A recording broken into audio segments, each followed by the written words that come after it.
Hello and welcome everyone to our highlight show day 7. I'm your host Nazi Paikidze and I'm here with two grandmasters, Yasser, Seirawan and Peter Svidler. Pleasure to be with you, Nazi. What an exciting day it was. It was, as always. As always. Let's take a look at our current standings after round 7. We have 4 co-leaders, Fabiano Caruana, 2 Frenchmen, Alireza and Maxime Shelagrab, and 1 Indian superstar, Prague. Then 4 players are only half a point behind. That's Levon Aronian, Wesley So, Nodirbek Abdusatorov, and Bogdan Daniel Deak. We had 4 draws and 1 win. 2 of our draws were very early draws. Yeah, Levon and Fabi drew right after the opening. As Levon mentioned in the interview, he did not quite remember the opening, so he chose to just make a quick draw. And Bogdan and Maxime, they tried to play, but it was a very dry middle game and ended in a very balanced, peaceful draw. Absolutely. And Peter, we had 2 of our co-leaders. Yeah, The other 2 draws were not dry at all. And we begin with this position in the game between Prague and Alireza. This game began as an English opening and then started looking much like a Tarash. And here we see a typical middle game with the white 2 beautiful bishops on b2 and g2, but black's position is quite solid. And if you play something like rook c8, for instance, with the intention of playing queen g5 next move, I don't think black is even suffering all that much. It's pleasant for white, but you have things under control. But Alireza took quite a long time here to think and came up with the idea we were honestly kind of flabbergasted about in the studio, because that bishop is important, and that knight on b3 wasn't doing very much. And now you're living by the skin of your teeth, because if white stabilizes here, if you give white time to play, I don't know, e3 and h4, I would make an argument this is a technically lost position for black long term. But Alireza defended from here on out. He defended really, really resourcefully. He played queen g5. Of course, black badly needs to get the queens off the board, continued chasing the queen around, queen c2, knight b4, queen c3, knight 6, d5. There was the option of playing queen c4 and then queen d4 in this position. But Prague played queen f3, which is still a good move, queen d2. And here, I think Prague maybe had 15 minutes left, and he spent some time trying to figure out what's going on. The best moves were either e2, e4, which I think is a difficult choice to make, giving up one of the bishop pair. But after queen takes b2 and e5, the threat of d6, queen takes b7, and playing against the black queen side is quite strong. Or, alternatively, you can play rook a b1, and in this position, you will win the pawn on b7 back, and you will be better. But Prague played queen c1, and now after queen takes c2, it's the fact that the bishop is poorly positioned on c1 makes it much easier for black to defend. And from here on out, Alireza defended very, very efficiently. So this game ended in a draw. Let's take a look at the final moments of it. We do have a repetition in this game, Prague and Alireza. Alireza should be happy. Prague leaning back because he knows he missed the chance. Doesn't look very happy. But No. You're absolutely right. I mean, Alireza should be thrilled that he escaped.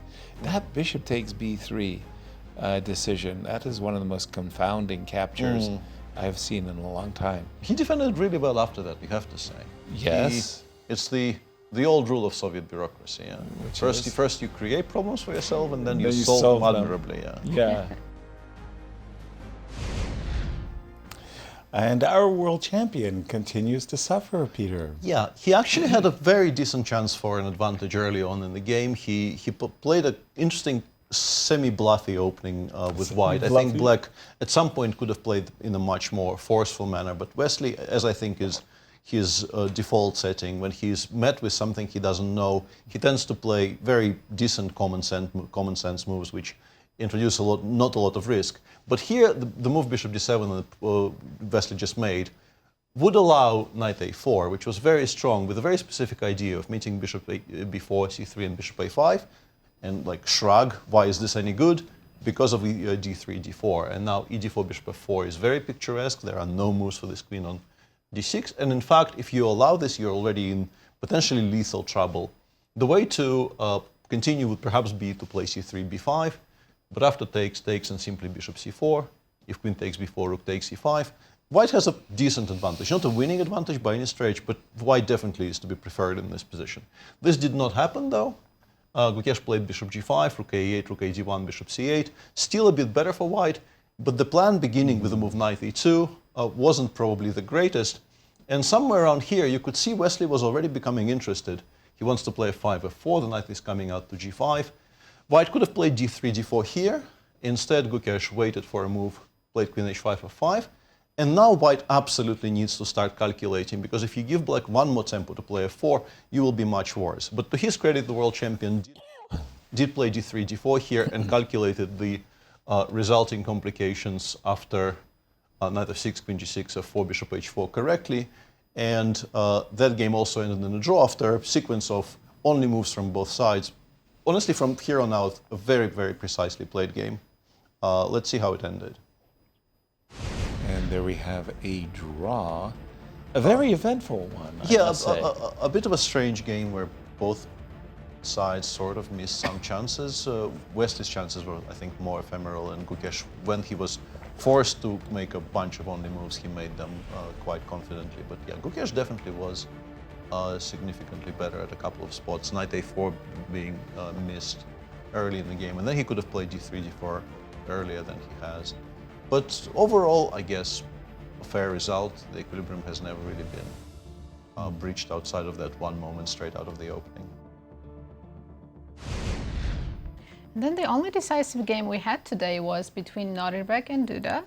It looks like Norbek got an advantage straight out of the opening and didn't really give Duda any chances to fight back. So let's take a look how that ended. And sum up what, for the viewers who are joining us late, sum up what has gone on this far. Was a kind of an original take on the very old-timey opening in which Duda went for this b6, a5, bishop a6 plan, to which Norbek reacted, I think, correctly. And then Duda, perhaps at some point, chose not to engage with the white pieces in the center. Knight a6 instead of knight c6 was very much the start of his problems. And since then, I think Norbek's play was very straightforward and very good. Just play in the center, put your pieces on good squares, and for black, having not challenged the white center when he could, he basically never got a look in, Right. and is currently in a lot of trouble after most good moves. Well, I mean, a very, very impressive play by Norbek. Isolated queen pawn, hanging pawns, he's converted into an attack and he's cashing in.